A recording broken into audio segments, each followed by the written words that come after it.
Seperti yang rekan-rekan semuanya ketahui, bahwa hari ini tadi mulai jam 2, persis jam 2, kami mulai menggali informasi keterangan dari pihak kepolisian terkait meninggalnya almarhum Ustadz Maher RS Polri. Nah, kami dijelaskan sejak dari awal dari bagaimana proses penangkapan, terus kemudian bagaimana proses sakitnya, dirawatnya dan sebagainya, termasuk juga proses permohonan beberapa tindakan hukum.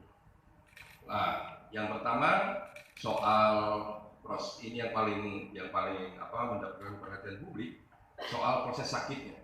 Jadi proses sakit, bagaimana perawatan, perlakuan dan sebagainya, substansinya yang diberikan keterangan kepada kami dengan itu. Jadi prosesnya tidak hanya kami dikasih penjelasan, tapi juga ditunjukkan dengan bukti-bukti rekam medisnya, termasuk juga metode dan proses medisnya, termasuk metode dan proses ini juga dilakukan second opinion. Jadi tidak hanya dilakukan oleh RS Polri, tapi juga oleh lembaga medik yang kredibel, yang dipilih atas musyawarah antara kepolisian dan keluarga. Nah, kesimpulannya adalah ini kesimpulan soal proses sakit dan proses perawatan sakitnya, antara yang kami peroleh dari keterangan keluarga dan yang kami peroleh dari keterangan kepolisian tadi, termasuk juga kedokterannya sama.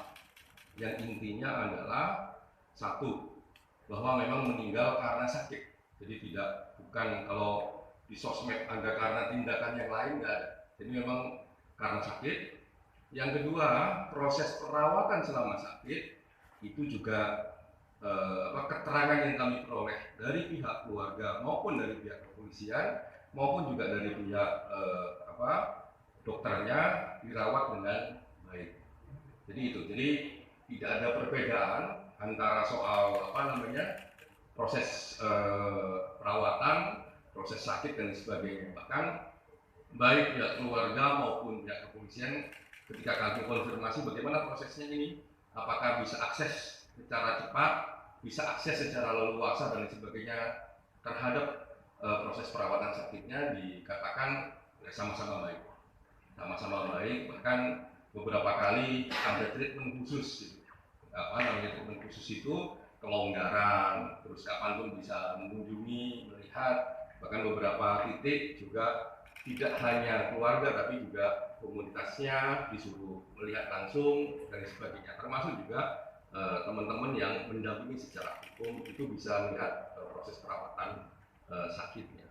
Nah, terkait soal penegakan hukumnya, pengajuan soal pembantaran dan sebagainya, kalau soal pembantaran memang dikabulkan. Makanya ada proses perawatan di rumah sakit Polri, itu pembantaran. Nah, terkait soal penangguhan penahanan, memang ada proses yang di titik tertentu itu di akhir-akhir sehingga sampai meninggal itu ada perubahan dari status tahanan polisi menjadi tahanan kejaksaan karena prosesnya sudah P21, dan proses itu diketahui secara langsung baik oleh almarhum, oleh keluarganya maupun oleh penasihat hukumnya. Kurang lebih itu intinya yang kami tadi periksa. Kami mendapatkan keterangan